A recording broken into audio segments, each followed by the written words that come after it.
শোনো, তোমাদের কাছে যে লিডার এরকম বক্তব্য দেওয়ার জন্য আসে, তাদেরকে বলবো, আপনি চ্যালেঞ্জ দিয়ে বলেন আপনার রক্তের মধ্যে হারাম আছে কিনা। আর আমরা চ্যালেঞ্জ দিয়ে বলবো রক্তের মধ্যে হারাম নাই, এক ফুটা হারাম রক্ত নাই।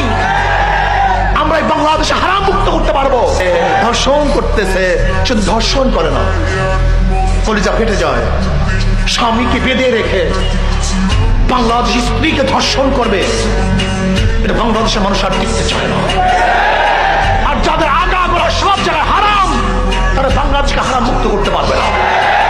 ওদেরকে প্রশ্ন করেন, তোর হাতের মধ্যে জুলুমের রক্ত নেই, খুনের রক্ত নেই, অত্যাচারের কোনো অবস্থা নাই, সাপ নাই, বলতে পারবে?